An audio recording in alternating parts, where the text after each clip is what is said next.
Viewers in the country and across the globe, hello and welcome to SCTV's International Affairs. My name is Shamsulam Pantho and let's get started. But before I do so, I want to introduce my panelists today. In the studio, we have retired Major Mr. Nasiruddin Ahmed. He, of course, joins us and he does have a lot of information for us today regarding the international updated news. And of course, in Washington, D.C., we are joined by Mr. Norman Floyd Barnes, who is, of course, SCTV's geopolitical correspondent and, of course, definitely has a lot of mediating experience in his personal career. I want to begin with Mr. Norman Floyd Barnes. We know that this is Tuesday, 4th of November, and, of course, that is important as we are headed towards the New York mayoral elections. And as far as I know, that Zohran Mamdani, popular Democrat leader, is taking to storm in New York City. I want to understand what are the major updates that you have and debates that you have for us, for our viewers here in Bangladesh. Mr. Norman Floyd Barnes. Greetings from the United States here in Washington. The United States usually take a lot of interest in elections day. Today is election day.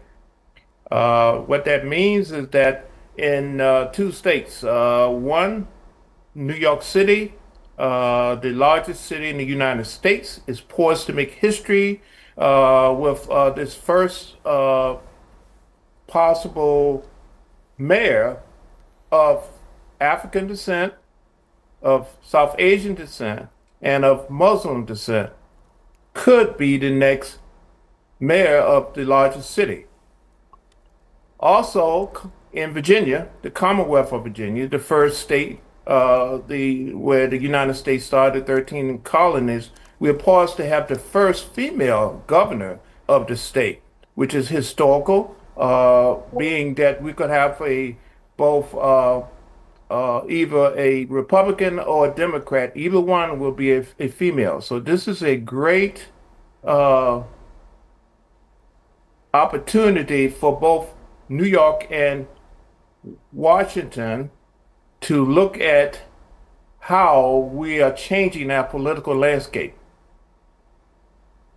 Of course, it's quite so important as we understand that it's not only Zohran Mamdani who's contesting for the mayoral in New York City. It's also Curtis Silva, someone who is standing from the Republican Party. Even while U.S. President Donald Trump says that he is rooting for previous governor for that place, Andrew Cuomo, but he persists that Donald Trump is going to restrict the funding if the citizens in New York is going to vote Zohran Mamdani into power. I know that this is an issue from the United States, but I want to get a comment from retired Major Nasiruddin Ahmed.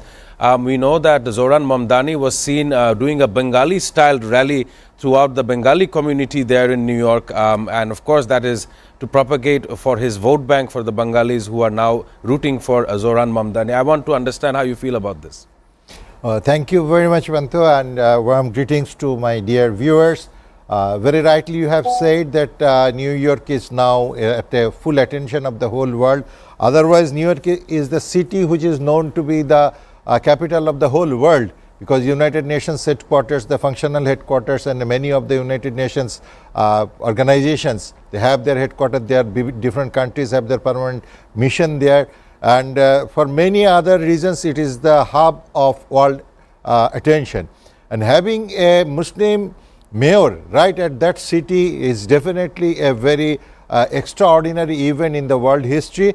And as you have rightly said, that Mr. Donald Trump has already openly gone against him and also taken the side of another Democrat who is contesting as an independent candidate. And this is, I think that Norman can bear me out, there is a clear violation of the oath taken by any president or any prime minister or whoever is the state head. As a state head, someone is supposed to discharge his or her duty completely in a neutral way, out of emotion, out of partisan, out of any affiliation to anyone. But suddenly a president himself criticizing a mayor candidate and taking the part of another candidate and giving threat that he is going to stop funding for the development works of the New York or the municipality work of the New York, that doesn't go with the statement of his, I should say, the president of the country like USA, because he is not giving money from his own pocket. Right. This is the money given by the taxpayers. So no one can stop funding the New York or any other city for that matter, since the mayor is not elected as per the choice of the president or the any political party. So it goes totally against the norms, against the constitution, against the oath, whatever you say. But unfortunately, we are living in such a world where the president of USA can make certain decisions. He is taking that I will take the airport in Kabul, in Afghanistan. Bagram Air Base, I'll send my troops to Nigeria. He is funding in Sudan and other countries, and telling that my whoever is unwanted in USA, they will be deported directly to the Western African countries, and as if African countries become a dumping ground for all unnecessary citizen or whoever is not liked by the Trump administration, whether they are Africans, whether they are Asians, doesn't matter. You are illegal in America, I'll dump you in Africa, like countries like Sudan and Right. South Sudan and other countries. So whole world is shaken by such activities, and in USA itself you see the crisis is going on. Can you imagine US citizens are lined up to get food from the food bank, from the charity organizations, and people are frustrated. They're telling, we never thought of days will come like this and we'll be in a queue for getting some food. And again, Donald Trump has threatened that I'll minimize the funding for the food. They call it the Nutrition Assistance Program, SNAP. Yes. That also he has threatened that I will stop funding there also. So altogether it makes a very critical situation, not only in the international environment, also in the capital itself in USA. Of course, that was an astounding observation into whatever that is happening in the United States. I thank you for your observation. But one of the things that I picked out from your comment was how Donald Trump is inflicted towards its people and towards the people of United States of America. I want to come to Mr. Norman Floyd Barnes in Washington, D.C. You know, previously we've had a discussion whether it was Washington, D.C. versus the Big Apple versus New York City. And just about a week ago, we have seen federal agents who are masked agents of the ICE allocation. They have raided some of these street vendors in Chinatown area in Manhattan. And of course, that has an implication towards the people who live there, mostly foreign nationals, immigrants, those who have left their homelands to come for the betterment, not only for themselves, but to provide for the New Yorkers that live in the Big Apple. I want to get Mr. Norman Floyd Barnes' comment on this matter before I pick out other U.S. generic comments. But of course, I want to understand how the people are feeling and whether or not Zoran Mamdani will become a voice to fight against Washington and New York. I appreciate the question. Thank you. It appears that the Trump administration is strategically pointing out the minorities, anyone who is not Trump's camp is being singled out, persecuted, and prosecuted. We will see additional pressures put on by the Trump administration of the city of New York. Either way, it doesn't matter how this mayoral position going, is that we are now witnessing the Trump administration authoritative plan for a global dominance on how things work. The attempt is basically to control the narrative. And the narrative is that the Trump administration plan for America first is something that is going to be globally implicated. We're now straying into Africa, the Middle East, South America, Iceland. It really doesn't matter. the goal is to have a Trump administration control the world. Unfortunately, other people do not think so. There's alternatives. As more the Trump administration pushed towards this one world dominance, countries are now seeking alternative, even trade, commerce, and how they do business. So this is something that is going to transcend. I do not personally think that this strategy will work and is sustainable. It's something that will have to change for the better. And the people of the United States and the people of the world is basically poised to make change. Well, of course, the voices of all the 50 states in the United States have said that they will not accept a King's party. So no King's rallies had taken to storm as far as I know. And I want to bring to our viewers and of course my panelists today that the US Justice Department has told the Congress that US President Donald Trump does not need approval for the military strikes on alleged drug boats coming out of the Caribbean. Now, this is of course an act in international waters as far as I understand, and conducting such a issue that Nicolas Maduro and the rest of the South American countries say it's an eternal war. Which part of the US law enforcement do you think that should play a role here, especially that the Justice Department says that it does not need a congressional approval? I want to understand how you feel about this matter, given that in the future days when US president is someone else, how will they face this international criticism? Mr. Norman Floyd Barnes. Yes, the United States under the Constitution has three sections. The executive section, which the president is overseeing. We have the legislative, which is the Congress, and we have the courts, which is the Supreme Court. The Constitution, in the end, is the prevailing point that we must look at. What does the Constitution says? And ultimately, that is what's going to happen. You're going to have challenges by the current administration on exactly how far they can go and what they can do. But the courts and the people will, at the end, prevail. So these changes we are seeing, this trend, is only a temporary movement that is going to have to go back and do a reset. In addition, the world is also looking at how the United States is positioning themselves in terms of dealing with other people. Like I said in previous conversation, we have to compromise. We cannot, the United States, live on its own isolated island. We have to interface with other countries. So that means concessions.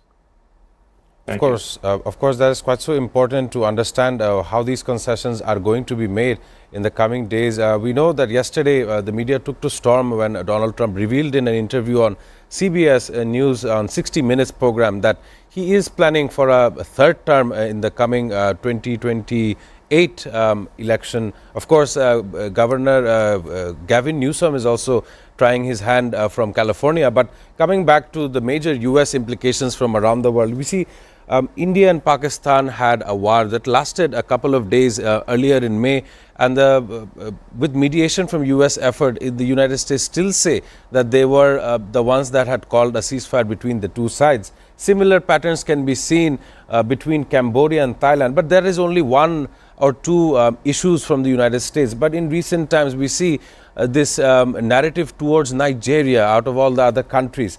I want to come to Mr. Nasiruddin Ahmed. You see, the issue in Nigeria is that the US administration thinks that the Nigerian government is doing some kind of onslaught towards Christians, whereas the Nigerian side says that there are radical elements, terrorist elements inside the nation, regardless of any kind of religious practices, that they are seeking US mediation and help to eradicate. I want to understand how you feel about this, given that you have experience in outposts outside of Bangladesh as well. Yeah, I took part in the UN mission, peacekeeping mission in African countries. I was there in Sierra Leone for quite a long time, and I also visited a few of the other African countries. The dynamics of African countries is quite different. That is completely based on the diamond. This is the war of diamond, whatever you say, and for particularly for Nigeria, diamond plus well and other mineral resources they have. But it is very interesting in recent weeks. You can see the Tulsi Gabbard, the US spokesman for other ministries. She clearly said that the days of intervention by USA for other countries has gone over. There is no more US has any interest to intervene in the matters of other countries. But the activities of the president himself, as you have rightly said, having mediating between the India and Pakistan and again Cambodia and other issues, recent development in their talk with China, and very recently he's opened two announcements. One is that he is going to take over a airport of Afghanistan, Yes. which was left by the US troops at the last moment.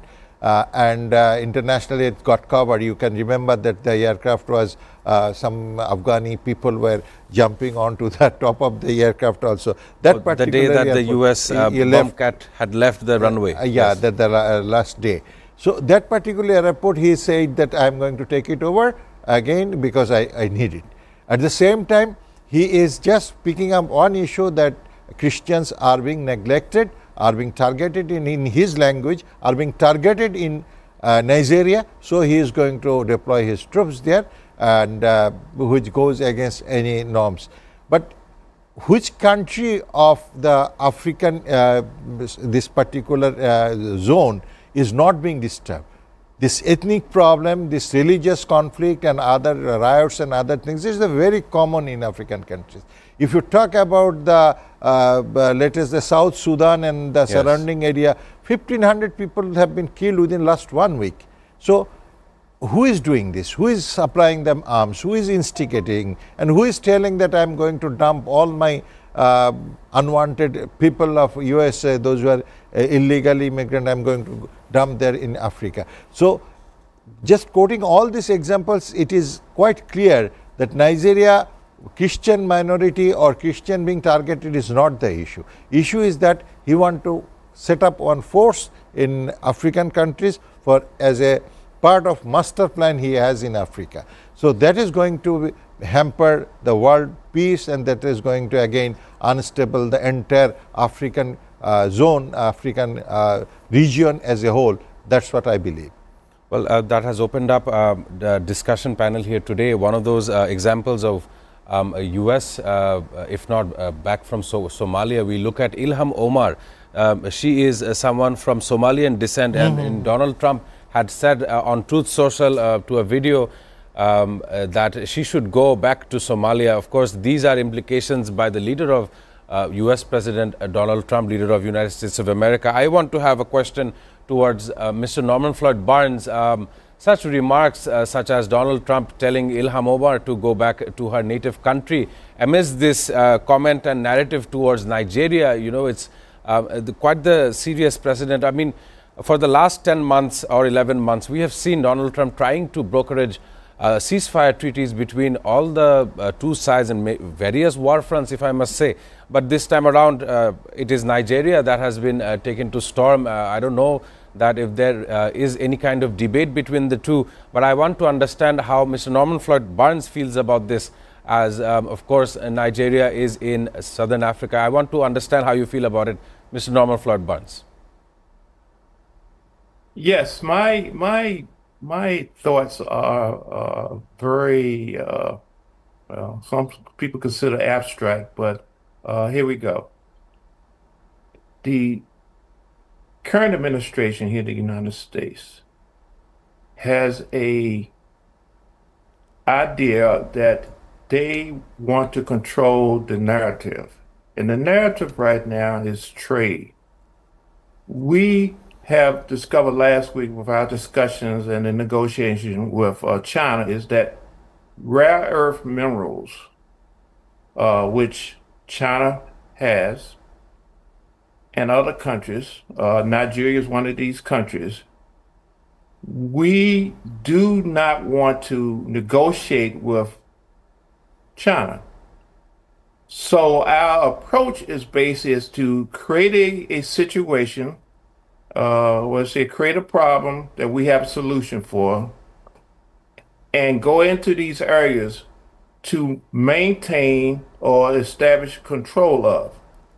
By getting into Venezuela, Nigeria, and other countries that has minerals, oils, and others necessary, they can bypass this ceasefire treaty with China. So basically, they want to have access to the resources directly and not have to go through China, Russia, other places to deal with this. So the campaign is about control. Control the situation, control the narrative, and have dominance so they can negotiate terms. Without that, they have to concede that the world is changing and other people have options. So the control and power is the concern, maintaining and establishing that through whatever means, this case, military. Thank you so much, Mr. Norman Flood Barnes. I am very happy that you have provided our viewers and, of course, the audience that Nigeria is going through some kind of a transitional phase regarding the rare earths. Ladies and gentlemen, production team is directing me that we must go for a short commercial break. Do stay with us.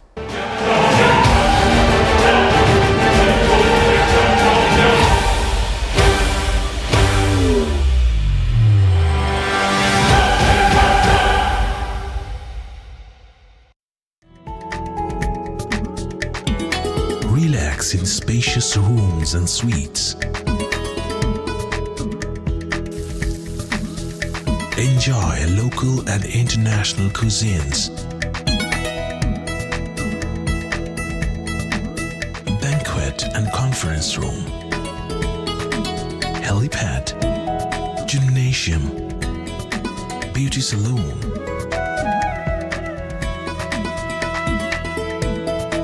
Restaurants and bar.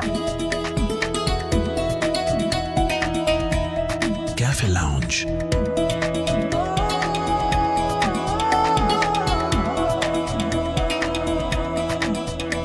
Experience luxury at Grand Palace, Rangpur.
Grand Palace, luxury in Dhaka.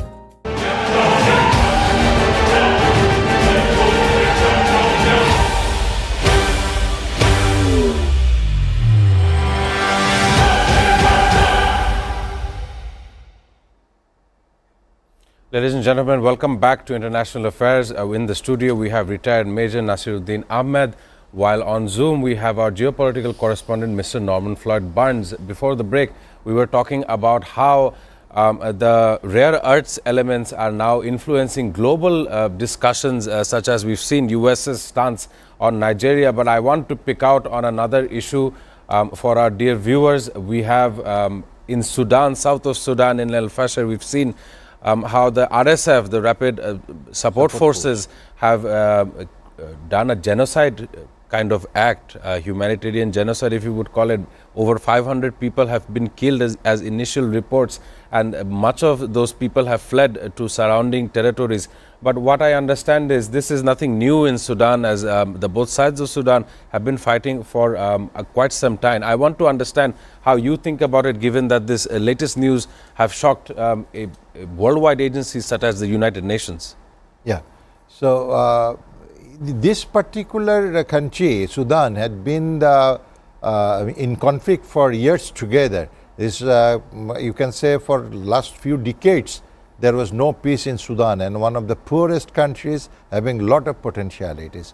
And as a intermediate position, or as a makeshift arrangement, Sudan was divided into two countries. You know, South Sudan was Yes. merged as a new country, and now probably there is going to be another division within the South Sudan, having the new incidents being picked up by the RSF. They are the paramilitary forces, but we wondered that how they were equipped so well that they could beat in a recent week the military forces, regular trained military forces who had been capturing Darfur, the city of Darfur, as their last or the most detached stronghold, military stronghold. They had been positioned there. But what this RSF has done for 17 days, they have kept them surrounded. They could not be fed with the external enemy forces, and there had been lot of bombing went on, and as per the report goes, 14,000 people were killed within last 1.5 years. Within that particular region for the bombing and street fighting and gunshots and other activities. And recently, this RSF has given a blow onto the military forces, regular forces of South Sudan. They had to leave, and now they are in capture of the major part of the Darfur city itself, and probably they are going to now fan out to influence a few other areas of South Sudan and surrounding areas. And we will not be surprised if this particular force gradually comes up with some intention of even capturing or intervening other countries, even the surrounding countries. That is the most static. But as we said, that again, if we talk about the US interest, so in the news media you have definitely noticed, from suddenly few people came up with arms and ammunitions in areas, few of the areas of South Sudan. Yes. And they particularly, two particular areas they have mentioned. One is sorry, just a minute. Previously known as South Sudan, this is Swaziland. Yes. Swaziland and South Sudan. This and Eswatini. So particularly in Eswatini, few of the people came up, and no government is not giving a clear idea that who all are these people, where from they have come, why the government has given them shelter, and they have come with an arms and ammunition. That was the sore point which the RSF could not adjust. Government must clear the position that if somebody is coming with some other countries, like the Rohingyas has come to Bangladesh, if somebody is coming, Yes. the government should give a statement, who all are they, what for they have come, what government is going to do. And now it is clear that these are the people, they had been found illegal in USA, and USA government has made some arrangement with some of the African governments, including South Sudan and a few other areas of that particular region, and now gradually pushing in. So Right. if it continues, there will be totally again disaster in South in the African region. If you talk about the Somalia, if you talk about Congo, If you talk about Uganda, there will be again some of the regions will be totally devastated with blood. I understand that the satellite imagery shown on various news outlets had seen that the green patches were seen completely red on satellite imagery. I want to come to Mr. Norman Floyd Barnes joining us from Washington, D.C. As you were hearing Dr. Nasir in the studio, we understand, and various international media outlets are trying to understand where this RSF has gained their ammunition stronghold, and the indication is that the United Arab Emirates is somehow linked towards the RSF, and this RSF is now conducting such genocidal practices. The United Nations says that this is, of course, creating a humanitarian crisis, something along the lines of what we see in Gaza. So I want to ask Mr. Norman Floyd Barnes, how do you think the region is doing, especially that major news outlets claim that the UAE is behind the ammunition's supplying? How do you feel about this issue, Mr. Norman Floyd Barnes? Yes, the UAE itself is just a conduit, a instrument of the big picture. Weapons and weapons of war are big money, and you have to look at who has the most to gain from these type of situations. The sale of weapons comes from certain areas. We must focus on the sources of that. The situation in Sudan is one of cleansing. They want the fascist groups wants a cleansing. They want to have people to leave. People providing mass exodus, and this put pressures on the region and Europe and the Americas. They are coming seeking refuge. With that, it put pressures on the governments to take care of these people. The resources, healthcare, food is a big issue. So the business of war, you mentioned the UAE, the sources come from out, it's distributed through the UAE to other parts of the region, and it's all about profits. Trade and commerce. Trade and commerce in this situation is weapons. Weapons mean money. Money means changes, and governments are basically struggling right now to figure out how they're going to deal with the influx of these people. They have to go somewhere. You can't kill them all. They're going to leave the area. They can't maintain the area. There's no real trade in Sudan except weapons and war. So we have to really look at the situation. What implications does this have for the rest of the world? It's one that we seriously need to consider and look at and find a solution. The solution for me is basically stop the armed sales. Stop the armed sales. The capacity to commit war will also end and be a situation where they have to, again, concede and make concessions to the people. Of course, I understand that there is no chance of the humanity in general to avoid such an event that has taken place in southern Sudan. Just another complement question. We see that it follows the on the road lines of the Israeli aggression in Palestine. I will touch about that, but before I do so, I want to have a short comment by Norman Floyd Barnes. Do you think that this kind of incidents is a reputational hampering towards the UAE? I mean, the major outlets have said that the UAE is supplying somehow the RSF with munitions. Is this a reputational issue for the UAE? Knowing, having worked and lived in the UAE for some period of time, they are very conscious on their reputation. So I'm pretty sure there will be a statement coming out contradicting this. There's certain fashions that may come to the UAE, but I highly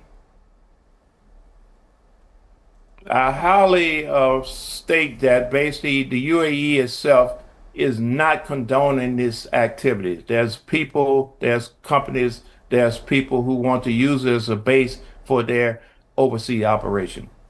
Thank you, Mr. Norman Floyd Barnes. I want all our viewers' attention back into the studio with retired Major Nasiruddin Ahmed. Sir, I want to come towards the Middle Eastern issue in this segment of the program.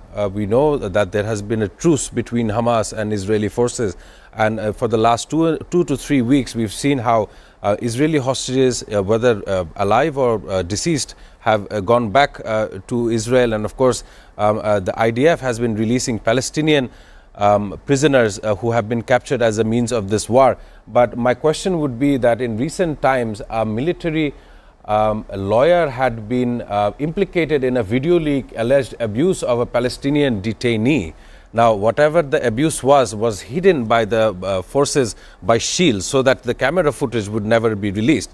But this leak implies that the crimes against humanity, the genocide that Benjamin Netanyahu's administration has committed, it goes for such a, the video leak goes as a evidence of what has happened. And of course, Yifat Tomer, Yerushalmi and two others, these are former military legal chiefs. So they have a high level position in Israel's military.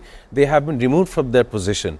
And of course, the leak only shows how this aggression has been going on. I want your comment, given that you have background in military doctrine. Okay. In each and every military forces, there is a legal department. Like in Bangladesh, we have Judges Advocate General Branch or JAG department. That is another issue. And for big forces, there are bigger organizations to deal with the legal matters. You know, nowadays legal issues are being very sensitive now, especially for the international community and international laws, norms, UN Charter and human rights issues.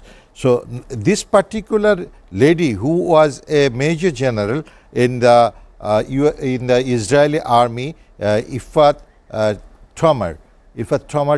She was a major general in the position of military advocate general of the Israeli Defense Forces, and who was successfully dealing with the legal matters coming from international pressure and pressure group, and also from inside the countries and from the families of the victims. He could very successfully, she could manage all those.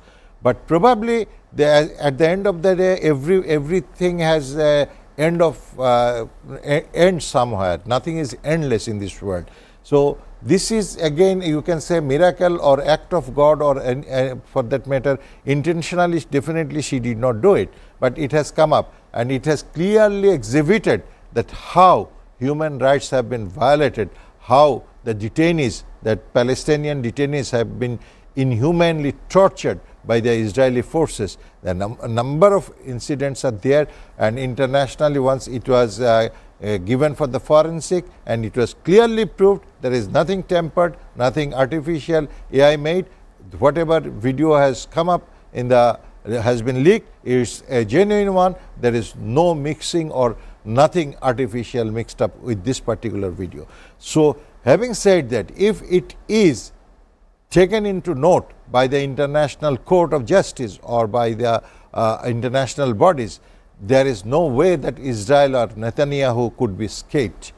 There has no reason that why they should not be punished, or that why not be come under proper trial.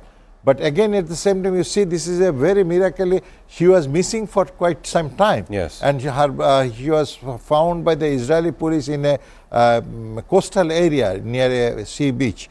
So again, that is a new dimension. Was it a plan that she should be killed, or she should be removed from this world, so that no one can, once they said that these are the artificial one or the AI made footage, no one can bear it out. Now she is the testimony whether it is genuine one or not, and thereby she was missing. And that is also another thread, whether justice will be established or not.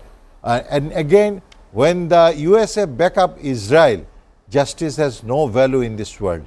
You know, the whole world was against, the world was in favor of a effective ceasefire in Gaza, but only one country said no, ceasefire should not be implemented, and thereby it could not be implemented.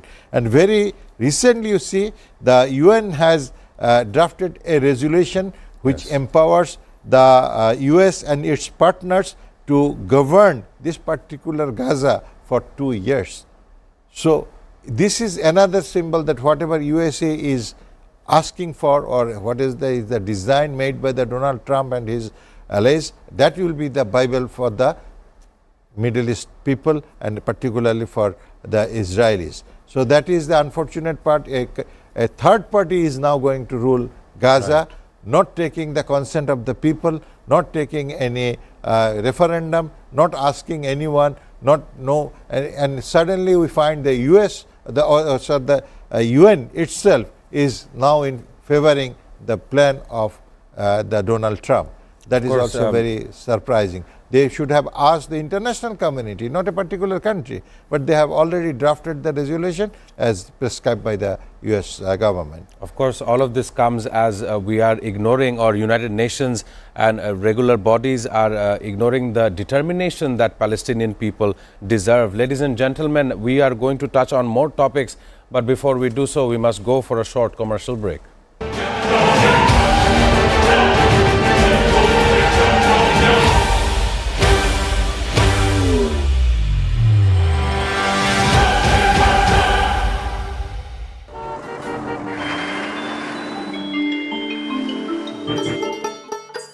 সারা দেশে লাখো মানুষের কঠোর কর্মতৎপরতা ও নিষ্ঠায় SA পরিবহন parcel and courier service এখন 16 কোটি মানুষের হাতের নাগালে।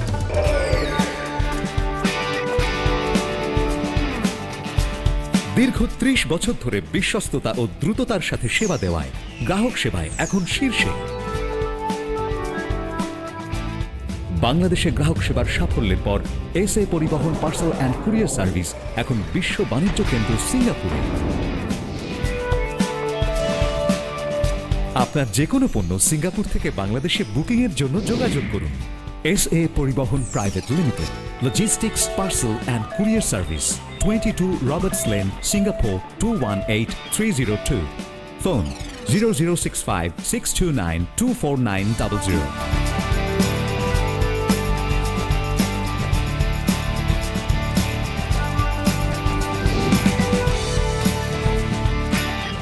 বাংলাদেশ থেকে সিঙ্গাপুরে পণ্য বুকিং এর জন্য যোগাযোগ করুন ঢাকা সহ দেশের যে কোনো 80টি শাখা কেন্দ্রে। এসএ পরিবহন পার্সেল অ্যান্ড কুরিয়ার সার্ভিস, আপনার সেবা সব সময়। Welcome, Grand Palace Hotel, Dhaka. A majestic lobby blending timeless elegance with modern design. Experience 5-star comfort in suites and rooms. Sophisticated fine dining restaurant. Crystal clear swimming pool for ultimate relaxation. Modern gym and serene spa for well-being.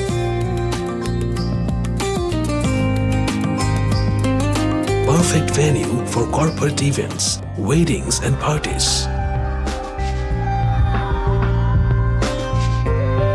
Seamless and secured, elegant and eye-catching design. Indulge, relax, discover the first 5-star chain hotels in Bangladesh. Grand Palace Hotel Dhaka, 22 Kakrail, Dhaka, Bangladesh. Welcome to Grand Club at Mirpur.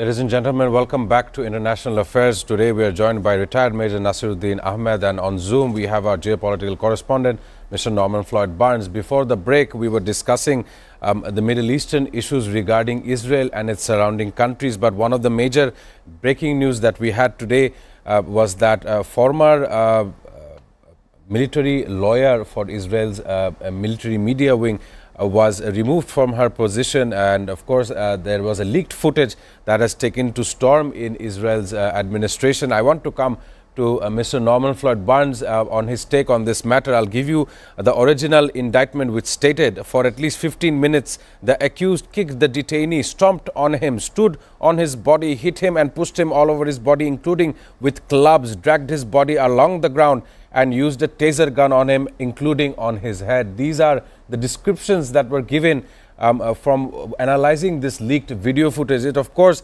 caused a diplomatic reputational damage towards the Israeli authority that is in power right now. And of course, he is indicted and of course has a ruling from the International Criminal Court for Benjamin Netanyahu. I want to understand, Mr. Norman Floyd Barnes, how do you see this unfolding? This is a new kind of debate that is going to take to storm. I want to understand what you see about this. Yes. I'm not surprised at the outcome. I think the world should be prepared for additional leaks and other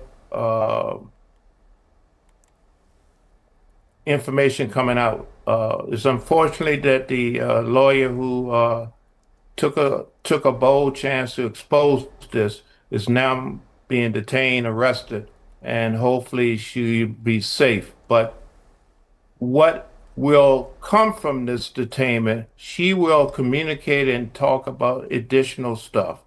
There's other people, there's other parties that have similar feelings. There's more video, there's more incidents. This is not an isolated event. We must look at it. This is basically a policy issue. This is something that has been put into place and is institutionalized. So let's look at the situation as what it is. It's war crimes. We must address it that way. We must put it in the proper perspective, and the world must be ready to act in response to Israel's human rights issues. So let's really look into this. There's more information to come. Well, thank you, Mr. Norman Floyd Barnes. I understand how you were discussing regarding this Israeli issue. For our viewers, I want to change the segment and the topic towards climate change. We know that the COP30 is taking place in Belém, Brazil, amongst which it is the house of the Amazonia rainforest, as far as I know. But one of those things that have shaken the world and those who work with climate change across the globe, we've seen Hurricane Melissa tear through Jamaica, tear through Cuba, and as well as Trinidad and Tobago. This is one of those instances, and we also know that the hurricane season still has one more month left. So this hurricane has caused rapid damages inside of Jamaica. It has left the nation almost 80% without electricity, and of course it has hit most towards the west side of Jamaica as an island nation. We know that the death toll is now climbing over 50 people that have been killed as a result of such climate change. I want to come to Dr. Nasser. How do you think about this? Climate change has taken people's lives in an island nation of Jamaica. In its history, they have never faced such a devastating act of nature. Do you think that major, large first world nations have a duty in order to protect nations such as Jamaica? Definitely, definitely. There is no doubt in it. If I can just touch upon a little from the history, this particular month of November was a curse for the Indian subcontinent. Yes. If you go back to 1970, there was a devastating storm in the greater region of Vola and other coastal belt of Khulna and Barishal region. And in 1970, there was more than 50,000 people killed. 46% people of a particular now Upazila Tomizuddin Upazila, 46% of the total population was killed on a single night in 1970. And from that onwards, we understood that we are being neglected as a country. We have got our independence 1947, but ultimately our fate, our development did not take place. That was the first eye-opening event in 1970, because there was no preparation, there was no early warning, there was no rescue mission effective like that. Many of the livestock has also been washed away. Again, we repeated storm we experienced in November 29th in 1988. There was again a devastating storm in Urichor and other Monpura, other islands of Bangladesh, and thereby we lost more than 12,000 lives and lot of cattle and other animals at that particular time. Now, even in this month, you see, just recent days, in last week, we experienced another storm in Indian Andhra Pradesh, and effect of it was here in capital also. Yes, it has affected the agriculture here, as far as I know. Suddenly we experienced heavy shower, and that has devastated our standing crops, particularly the most attractive vegetables of the winter. So internationally now it is a crisis for the whole world, and recent survey says that for the extreme heat, a single person is dying in each minutes. Per minute, one person dying because of the excess heat. That is the situation nowadays, and that is a proven fact given by the international community. And if you talk about the Jamaica and other countries, probably that time there was a time when they used to read about the storm, cyclone, flood in the newspaper. They used to see it in the TV news, that countries like Bangladesh, countries like India or the Maldives, they are being affected by the storm. Now they themselves are being affected, and only one reason, if you can point out, that is we are killing the nature. Straightway, we are killing the nature. We are not bothered about the carbon. We are not bothered about the heat generation. We are not bothered about the cost of our production in terms of damaging the environment, damaging the nature, cutting the trees, spoiling the fresh water, not producing the biodegraded materials instead of promoting the plastic materials. And more unfortunately, we are causing war, which is generating excess heat. A single bombing in a particular place creates lot of heat and other radiations. Of course, it has an effect on the ozone layer as well. Yes, and how we are compensating. If you talk about the Israel over last few years, how much bombs were dropped there, how many drones were sent there, and if one particular bomb has created certain amount of heat in this world, in this particular region, if you aggregate all together, what is the total scenario? We have already discussed about the Sudan. There are a lot of bombing, as I said, 1,400 people have been killed, 14,000, sorry, 14,000 people were killed within 18 months. That is the fact given by the international community. And how much bombing was carried out to kill 14,000 people, you can imagine. So altogether, this war, destroying the nature, limitless production of heat in the name of making our life comfortable, giving the air condition, running vehicles, all this altogether making the whole world an unlivable planet. Yes. And our Honorable Chief Advisor rightly said that we are making a world which will kill ourselves. And of course, not thinking about future generations. Future generations. I understand that was a very beautiful description of how you see global climate change. I want to personally thank Mr. Norman Floyd Barnes, who was joining us from Washington, D.C., for his relentless performance on our show, and of course, retired Major Nasiruddin Ahmed, who joined us on this program. I thank you both, gentlemen, for your valuable insight and contributions to this program. Ladies and gentlemen, as I draw closer today is November 4th. On this day, 1922, Howard Carter had discovered the tomb of Tutankhamun's tomb, and of course, back in 2008, on November 4th, Barack Obama was elected to become the 44th President of the United States, becoming the first African American to hold the office. Ladies and gentlemen, do stay tuned on SATV. I shall see you all tomorrow.